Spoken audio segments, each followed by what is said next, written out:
Olá, queridos alunos e estimados espectadores do programa Prova Final, uma parceria firmada entre a TV Justiça e a Rede de Ensino LFG. Tudo bem com vocês? O meu nome é Emerson Malheiro. Eu sou advogado, doutorando e mestre em Direito e professor de Direito Internacional e Direitos Humanos da Rede de Ensino LFG. Se vocês ainda não conhecem o programa Prova Final, saibam que ele é dividido em 3 blocos. No primeiro bloco, teremos o tema do dia: Convenção Internacional sobre a Eliminação de Todas as Formas de Discriminação Racial de 1965. Vou cuidar com vocês dos principais motivos históricos para surgimento desse tratado nas relações exteriores. Em seguida, verificaremos os principais aspectos inerentes às suas cláusulas. No segundo bloco, teremos o Pergunte ao Professor. Alunos de todo o Brasil elaborarão questões sobre o tema. Esse é um ótimo momento no programa para cuidarmos de assuntos que eventualmente não foram tratados no primeiro bloco. Por fim, acompanharemos o X da questão. Perguntas de concurso público são extraídas e examinadas com a pertinência e profundidade necessárias para a sua cognição. Vamos agora ao tema do dia.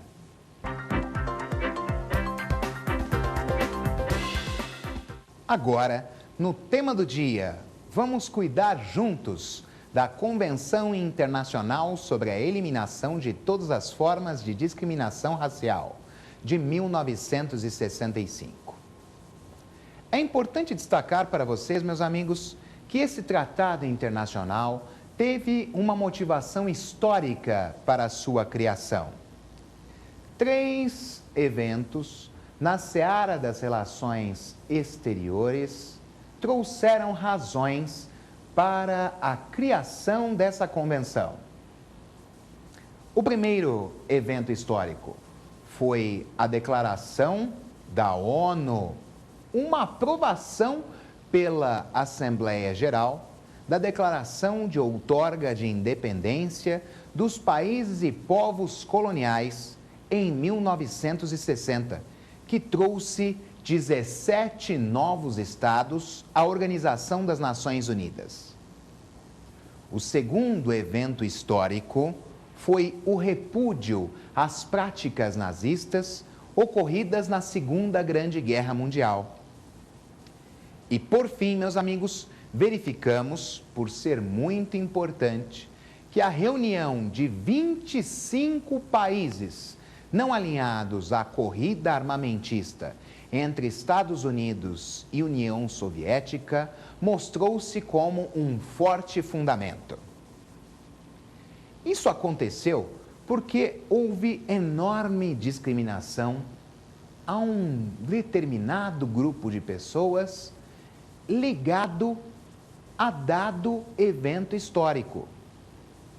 Assim sendo, a Convenção Internacional mostrou-se como necessária para repudiar a prática preconceituosa na admissão de Estados no cenário do direito internacional.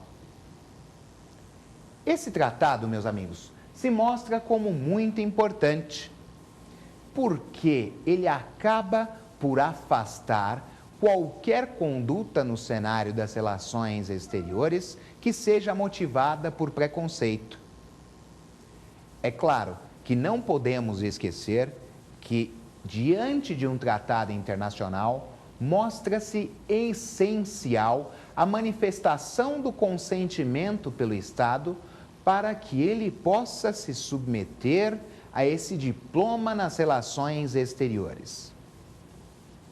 Como lhes disse, o Tratado Internacional se mostra bastante importante porque, inicialmente, prevê o significado de discriminação racial Essa previsão se encontra presente no artigo 1º, número 1. Ali, verificamos que qualquer conduta motivada por preconceito de raça, cor, etnia, religião, origem e outras do mesmo gênero deve ser afastada. Também verificamos, meus amigos, a presença das ações afirmativas. As ações afirmativas, meus amigos, são medidas especiais, específicas, de caráter temporário, que determinam, sim, uma desigualdade jurídica para que se possa estabelecer uma igualdade fática onde ela momentaneamente não existe. Destaco para vocês, por ser extremamente relevante, que essa diferenciação não se constitui como uma discriminação. Afinal, ela se mostra necessária para trazer uma igualdade de fato. Porque naquele estado, possivelmente, naquele instante histórico, existe uma desigualdade fática real que precisa ser repudiada, que precisa ser definitivamente afastada. Existe uma enorme polêmica quando se cuidam das ações afirmativas. Isso acontece por um motivo bastante simples.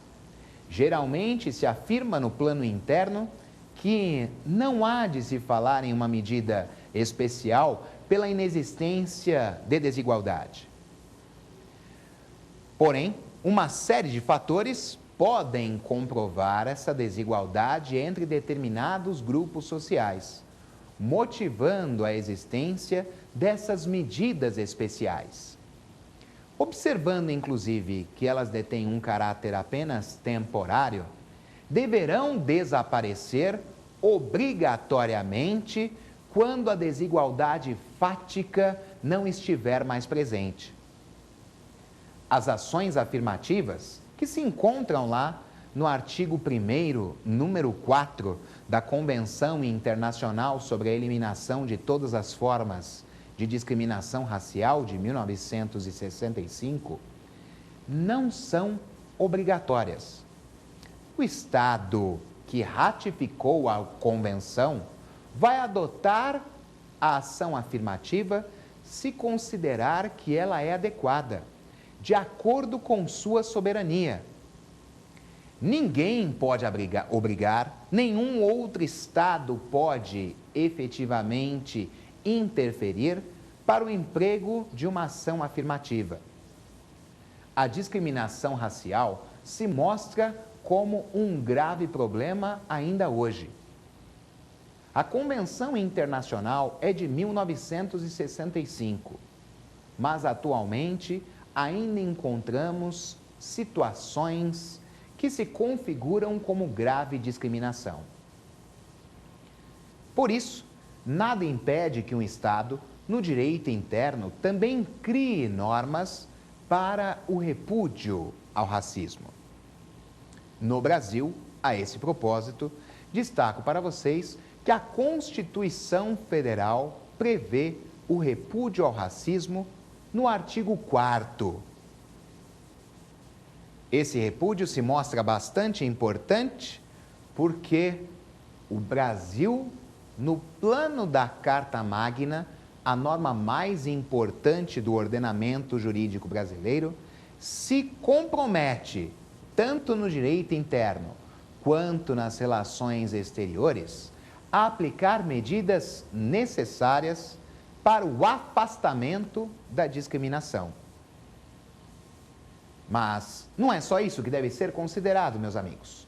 É importante destacar para vocês também que o Brasil, em especial, possui uma regra para a criminalização do racismo.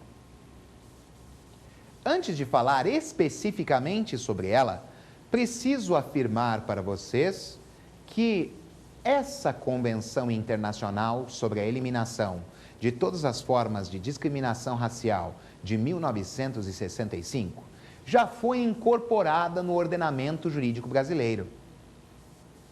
E é importante destacar que essa incorporação foi recepcionada pela atual Constituição Federal, no artigo 5º, parágrafo 2º, o que significa dizer que estamos diante de uma norma supralegal, que está acima de todas as regras do ordenamento jurídico brasileiro, mas logo abaixo da Constituição Federal. Aqui, o Decreto 65.810 de 1969 mostra sua força. Atentem, o diploma no cenário internacional foi elaborado em 1965, mas incorporado no ordenamento jurídico brasileiro apenas em 1969. Não devemos confundir a Convenção Internacional sobre a Eliminação de Todas as Formas de Discriminação Racial, de 1965, o Decreto 65.810, de 1969, com a nossa norma no direito interno que criminaliza o racismo. A regra interna, por óbvio, não adveio do Tratado Internacional, mas essa convenção influenciou fortemente a nossa regra de criminalização do racismo. Até porque a norma interna brasileira, a Lei 7716 de 1989, cita o repúdio à discriminação racial. No entanto, não estabelece, não esclarece o seu significado. Isso acontece por qual razão, meus amigos? Por um motivo bastante simples. A discriminação racial já se mostra prevista na Convenção Internacional que fora anteriormente incorporada. Desse modo, se verifica que não há necessidade da lei interna, que criminaliza o racismo, de prever mais uma vez o seu significado. A Lei 7716 de 1989 criminaliza o racismo e estabelece que se cuida de delito imprescritível. Aliás, estamos diante de uma determinação constitucional envolvendo o assunto. Isso é verdadeiro, meus amigos, porque a nossa Carta Magna ainda estabelece a inafiançabilidade de um crime dessa natureza. O importante, portanto, é conhecermos qual é o significado do racismo. Estamos diante do racismo, meus amigos, sempre que houver o impedimento no exercício de direitos inerentes a uma pessoa, em virtude de suas características de raça, cor, etnia, religião e outras do mesmo gênero. Assim, exemplificadamente, se um professor não permite que um aluno ingresse em sala de aula em razão dessas características de raça, cor, etnia, religião e outras do mesmo gênero, essa conduta se configura como uma prática racista. Observem que estamos diante de um fato em que se opera a discriminação racial.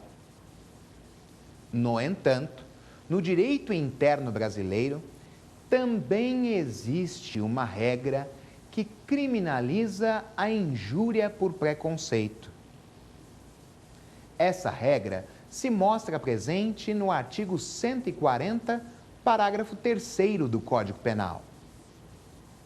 Lá, verificamos a imputação de uma qualidade negativa a uma pessoa, em virtude dessas mesmas características de raça, cor, etnia, religião e outras do mesmo gênero.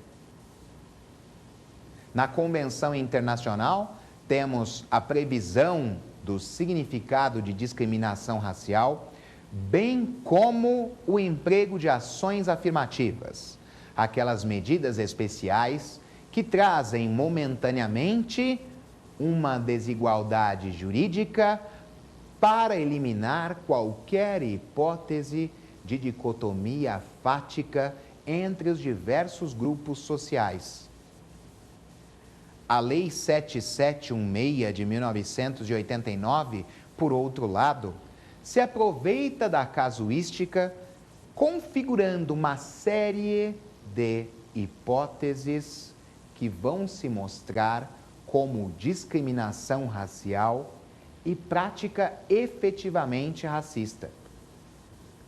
Como lhes disse, apesar de se aproveitar da casuística, o que existe de fato é o impedimento no exercício de direitos que são inerentes a uma pessoa. A motivação é a sua raça, é a sua cor, é a sua etnia, é a sua religião, bem como outras considerações do mesmo gênero. O Código Penal, por outro lado, faz diferente. O Código Penal vai criminalizar a conduta injuriosa, em que existe a imputação de uma qualidade negativa a uma pessoa em razão dessas mesmas características retromencionadas. Muitas vezes perguntam para mim, mas, professor Malheiro, existem diferenças entre raças? Não há, meus amigos. Diferenças mencionadas inerentes à cor, etnia, não, elas não existem. Depois do estudo do genoma humano, sabemos que existe de fato apenas uma raça inerente aos nossos cuidados, a raça humana. O que significa dizer que qualquer conceito inerente a uma situação dessa natureza, que estabeleça uma diferença entre raças, na verdade, traz como supedâneo apenas uma motivação social. Eu posso comprovar nessa exposição que isso é uma verdade. Se não, observem, por exemplo, o genocídio que ocorreu em Ruanda no final do século passado. Foi inclusive criado um Tribunal Penal Internacional ad hoc para julgar os crimes ali ocorridos em 1994. Houve um verdadeiro confronto entre duas etnias diferentes, os Tutsis e os Hutus. Se analisarmos como brasileiros delineadamente pessoas dos diferentes grupos, não vamos encontrar nenhuma diferença física entre eles. Mas observem que aqueles que moram em Ruanda conseguem distinguir efetivamente cada um dos grupos. Assim, podemos claramente concluir que a discriminação racial advém efetivamente, categoricamente, de uma convenção social. Ela não advém de um estudo aprofundado inerente ao genoma humano.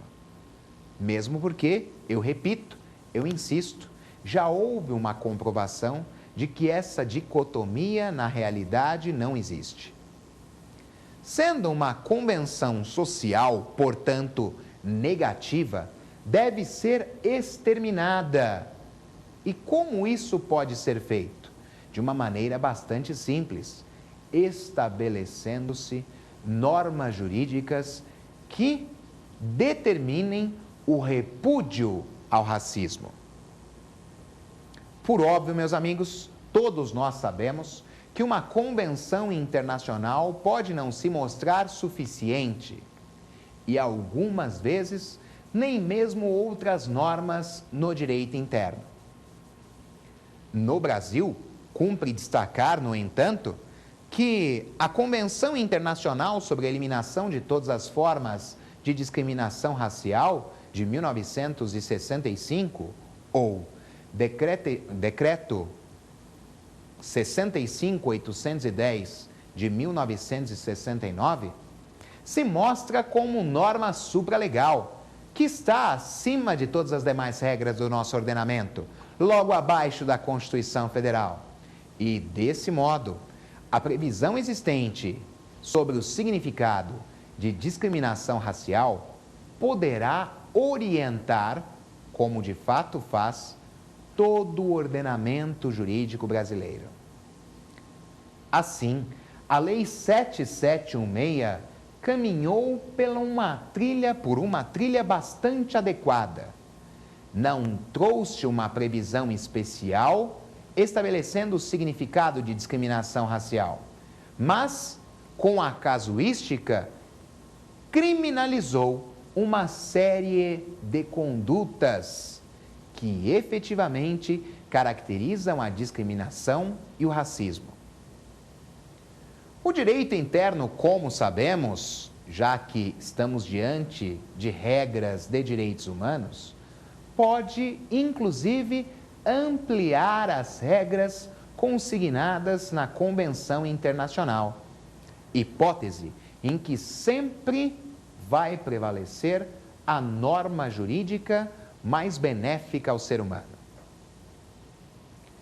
Espero que as informações que apresentei aqui para vocês tenham sido muito úteis para o aprendizado sobre a Convenção Internacional sobre a Eliminação de Todas as Formas de Discriminação Racial de 1965. Com isso, podemos caminhar para o segundo bloco, em que encontraremos o Pergunte ao Professor, em que alunos de todo o Brasil elaborarão questões sobre o tema. Nesse instante do programa, poderemos aprofundar, dissecar determinados assuntos que não foram cuidados no tema do dia. Vamos lá, vamos ver!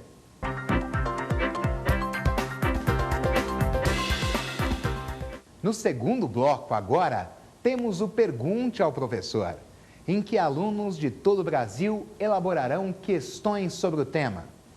Você também pode enviar a sua pergunta para provafinal@aesapar.com.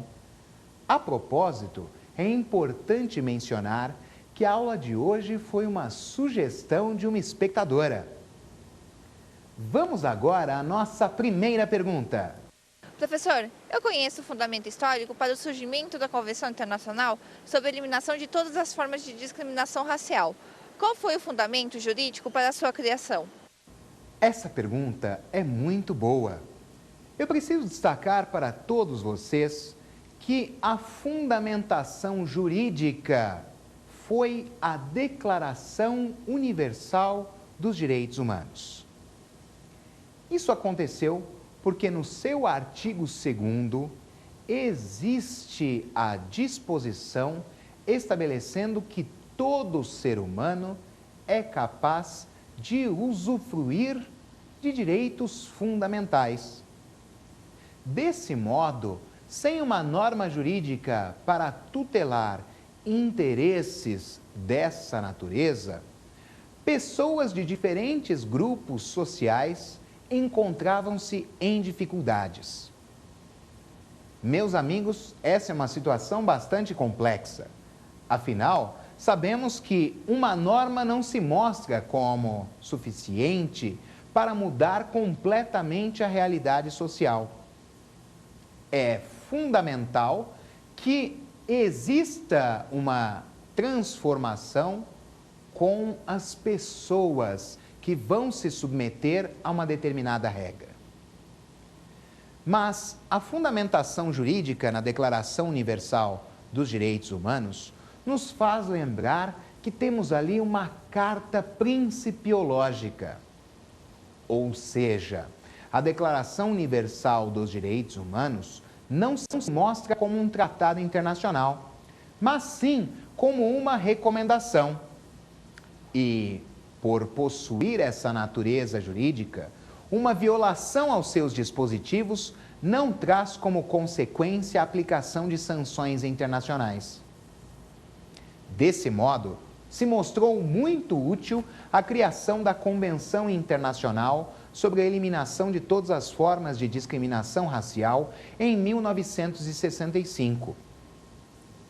A motivação histórica, aqueles 3 fatos no cenário das relações exteriores que foram aqui apresentados, também se constituíram como uma importância de destaque no direito internacional.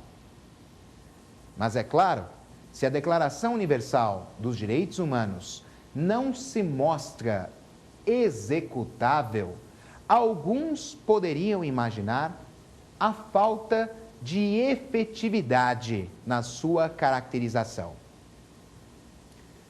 Para esse ramo da doutrina, para aqueles que têm esse posicionamento, a Convenção Internacional sobre a Eliminação de Todas as Formas de Discriminação Racial se mostra como um diploma essencial para a fruição dos interesses humanos, sem que exista uma diferenciação entre os mais diversos grupos sociais. Vamos agora à nossa segunda questão. Professor, a lei brasileira que criminaliza o racismo não traz o conceito de discriminação racial. Ela pode ser aplicada?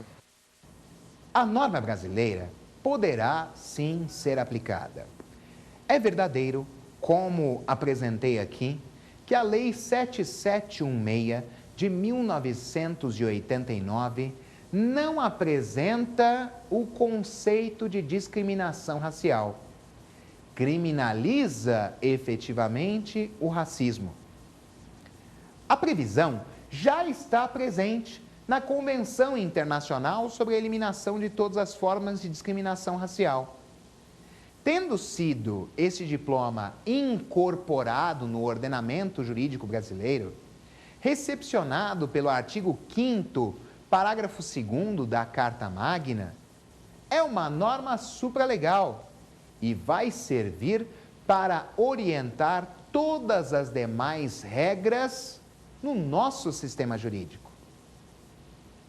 Não se mostra necessário que a Lei 7716 descreva delineadamente o significado de discriminação racial. Uma vez presente esse conceito no Tratado Internacional e incorporado, posso lhes dizer claramente que já existe um fundamento legal. Assim, podemos encontrar na Lei Interna Brasileira, 7716 de 1989, a necessidade de busca do conceito de discriminação racial em outra norma. Lá no direito penal, é importante dizer que é possível se afirmar uma norma penal em branco, já que não existe ali o conceito de discriminação racial, pode essa regra buscar em outra, no caso, o decreto 65.810 de 1969, o conceito de discriminação racial. As duas normas, portanto, vão se complementar. E essa complementação confere efetividade aos direitos humanos, para a proteção dos interesses dos mais diversos grupos sociais. Há um atingimento do direito sempre que houver uma violação à 7716 de 1989, que criminaliza o racismo, existindo uma conduta em que se infira a presença de discriminação racial. Vamos agora à nossa terceira pergunta. Professor, em 1960, foi um evento motivador para a criação da Convenção Internacional sobre a Eliminação de Todas as Formas de Discriminação Racial. Por que entraram 17 novos países à ONU? O ingresso de 17 novos estados na Organização das Nações Unidas, com a aprovação pela Assembleia Geral da Declaração de Outorga de Independência dos Países e Povos Coloniais, mostrou-se como motivador da Convenção Internacional sobre a Eliminação de Todas as Formas de Discriminação Racial de 1965, porque houve enorme preconceito aos líderes desses estados, pois eram provenientes do continente africano. E isso ocorreu porque antes tais estados se mostravam como colônias de grandes potências da época. E essas colônias efetivamente exerciam poderes sobre aqueles territórios. Ausentes esses poderes, os estados considerados então líderes, aqueles que eram colonizadores, passaram a tratar de forma diferenciada aqueles novos ingressantes.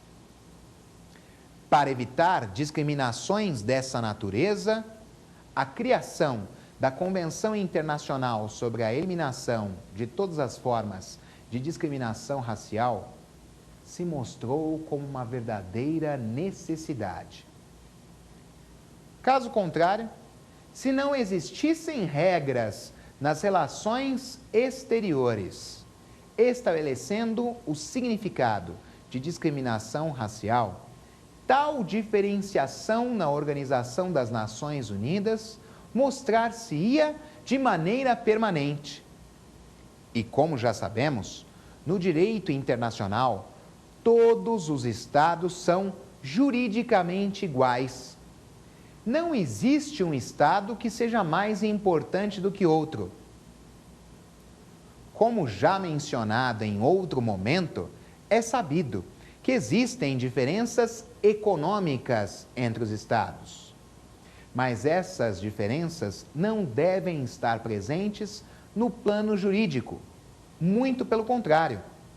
E a Convenção Internacional aqui estudada serviu justamente para repudiar qualquer tipo de tratamento diferenciado aos estados ingressantes na Organização das Nações Unidas.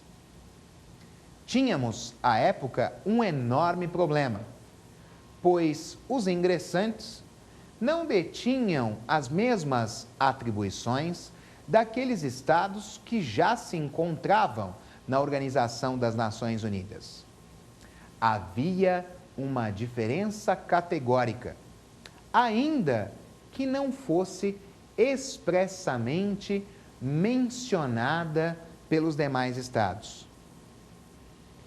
Repudiar práticas dessa natureza é um dever da Organização das Nações Unidas. Afinal, sabemos que ela foi criada com o intuito de também promover o pacifismo e a igualdade entre os mais diversos povos no globo terrestre.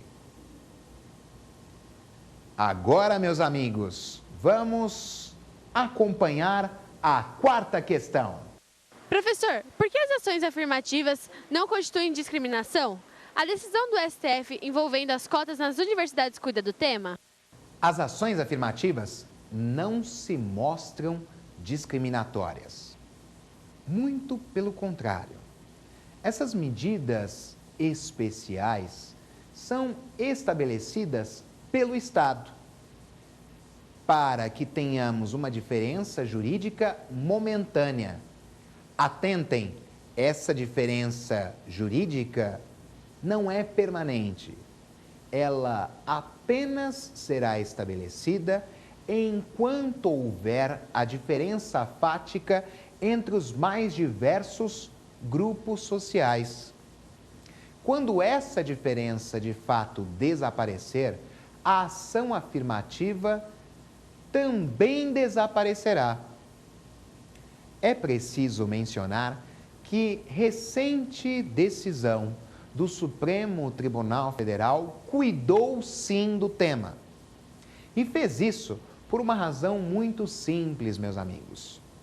Ao cuidar das cotas nas universidades, tratou das cotas raciais e sociais. O que se espera aqui é a existência de uma medida especial, uma ação afirmativa, de fato, em face de eventuais equívocos cometidos no passado pelo Brasil. Assim, busca-se, de fato, de maneira inequívoca, que não existam diferenças entre os diversos grupos sociais em razão de sua raça, cor ou etnia. Todas as pessoas no cenário jurídico brasileiro devem ser consideradas iguais perante a lei.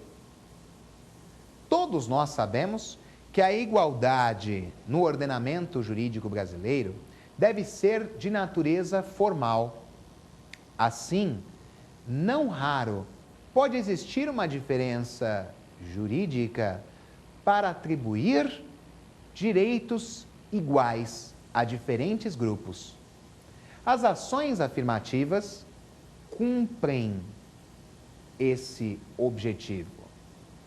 Diga-se de passagem, essas medidas especiais são muito importantes, porque ao estabelecer uma diferença jurídica promovendo uma igualdade fática, traz consigo uma efetiva proteção aos direitos humanos.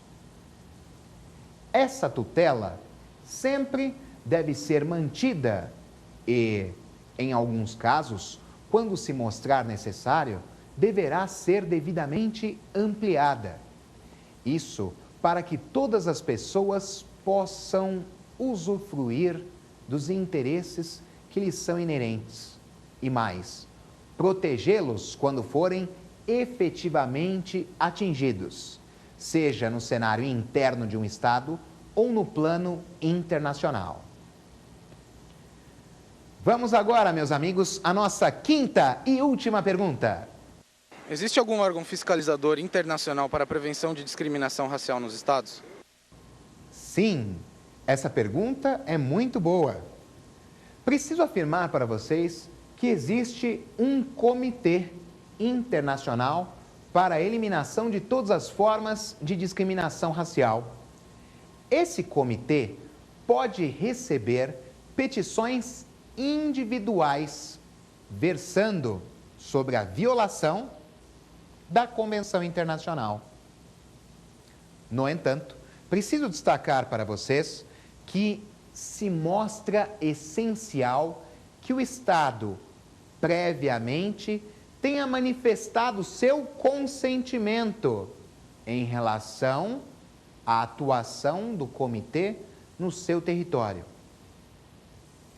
Isso acontece, meus amigos, em face da soberania dos Estados e da existência no direito internacional dos direitos humanos do princípio da não intervenção nos assuntos internos dos Estados.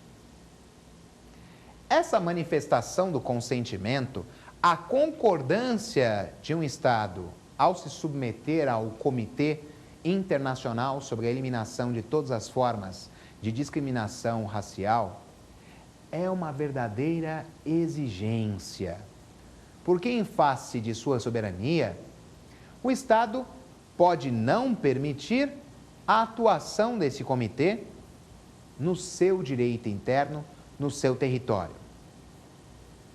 Mas daí pode surgir uma nova questão. Mas, Malheiro, e se houver graves violações aos direitos humanos com o emprego de discriminação racial? Em face da não intervenção, o Estado continuará transgredindo regras dessa natureza? Não, meus amigos, não deverá dar continuidade à transgressão. Isso porque estamos diante de um costume internacionalmente reconhecido de repúdio ao racismo. Desse modo, em face não da Convenção Internacional, mas sim do costume nas relações exteriores, poderá existir a efetiva aplicação de sanções. A atuação do comitê, como podemos enxergar, não é limitada. Muito pelo contrário, é ampla.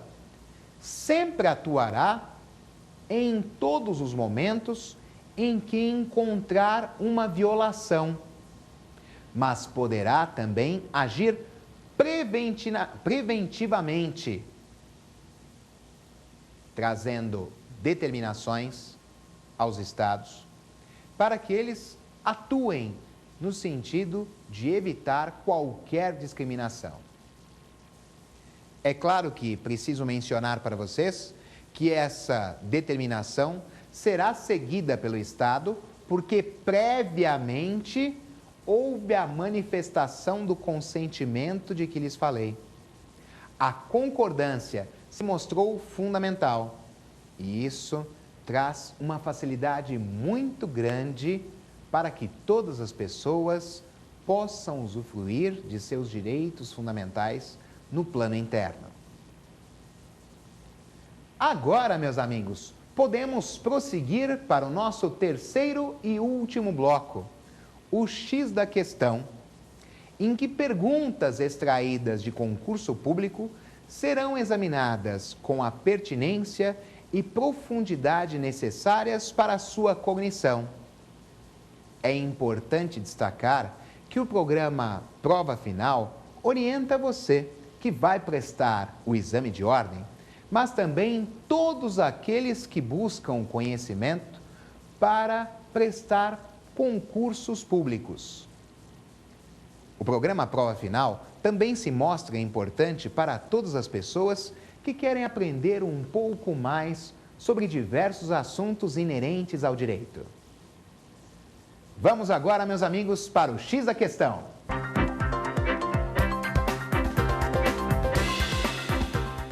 No X da questão de hoje, vamos examinar perguntas que foram extraídas de concursos para a Defensoria Pública. Primeira questão. Defensoria Pública do Estado do Maranhão, FCC 2009. À luz da Convenção Internacional sobre a Eliminação de Todas as Formas de Discriminação Racial, as ações afirmativas são: alternativa A, proibidas, porque constituem uma forma de discriminação direta positiva, nos termos da Convenção. Amigos, já sabemos que as ações afirmativas são possíveis no direito interno. Até se configuram como uma discriminação positiva. Afinal, apresentam uma diferença jurídica, ainda que momentânea, mas têm como objetivo trazer uma igualdade de fato. Portanto, a alternativa A não deve ser assinalada porque está errada. Vamos verificar a alternativa B. Obrigatórias, devendo os Estados partes adotá-las no prazo de até 2 anos a contar da data da ratificação da Convenção. Essa alternativa também se mostra equivocada porque as ações afirmativas não são obrigatórias. Muito pelo contrário, são facultativas.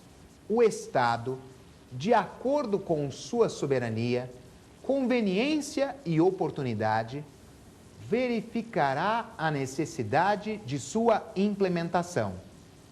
Não assinalem essa alternativa, pois ela está errada. Verifiquemos agora a alternativa C. Obrigatórias, devendo os Estados partes adotá-las no prazo de até 5 anos a contar da data da ratificação da Convenção. Observem, meus amigos, que essa alternativa é bastante similar à anterior. O examinador quer que você incorra em erro, pois, se não conhece da Convenção, ficará entre as duas alternativas e ambas se mostram erradas. Vamos verificar agora a alternativa D. Proibidas, porque constituem uma forma de discriminação indireta negativa nos termos da Convenção. A alternativa D se mostra inteiramente errada, pois não há nas ações afirmativas, não há nas medidas especiais uma discriminação negativa, nem mesmo de modo indireto. Verifiquemos agora a alternativa E. Permitidas, cabendo aos Estados partes adotá-las para fomentar a promoção da igualdade étnico-racial. A alternativa E de Emerson se mostra como correta. Afinal, verifiquem com bastante atenção.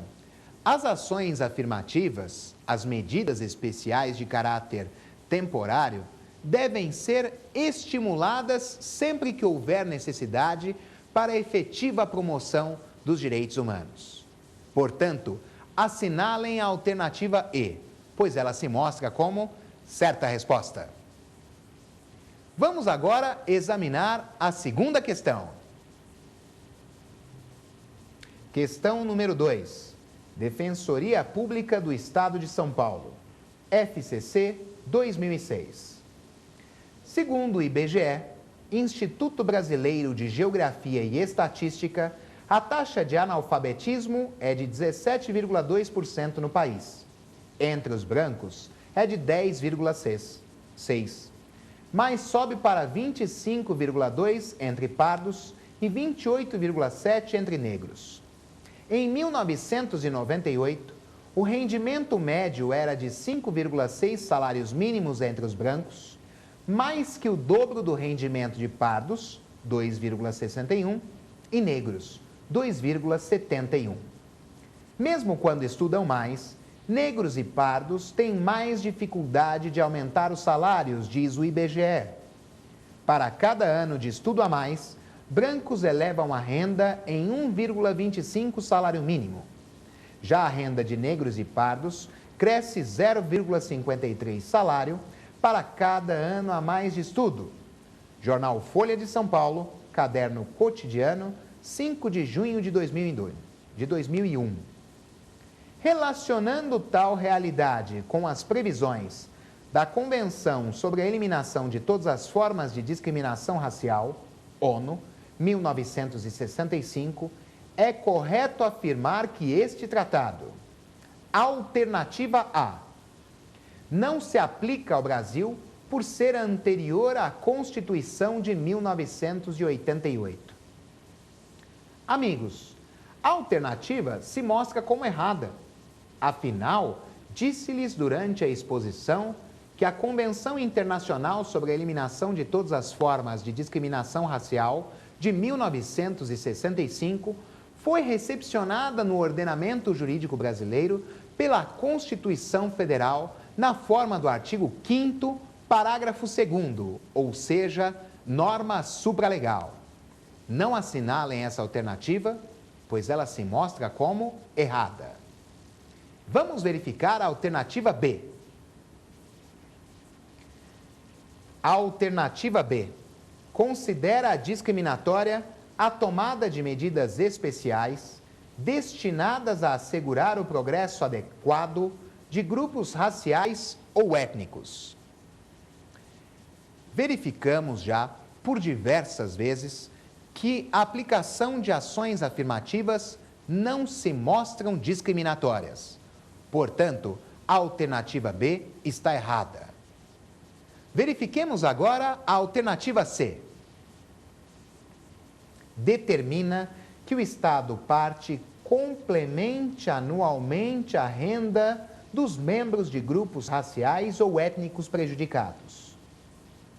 Não existe nenhuma disposição na Convenção Internacional sobre a Eliminação de Todas as Formas de Discriminação Racial que exija a complementação de renda de eventuais grupos que venham a se mostrar discriminados.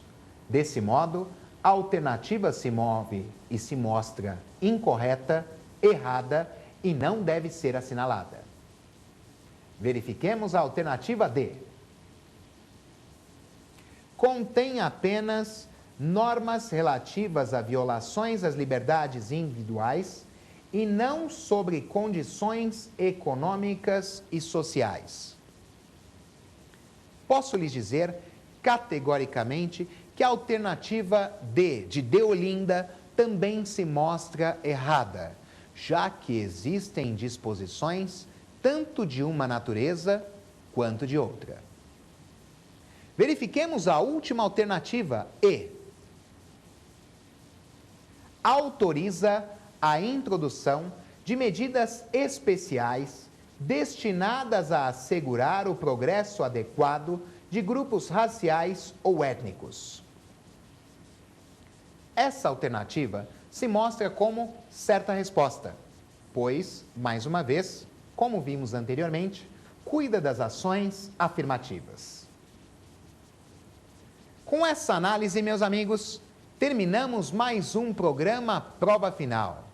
Espero que esse exame da Convenção Internacional tenha sido útil para o seu aprendizado. Desejo-lhes muito sucesso. Um grande abraço. Contem sempre comigo.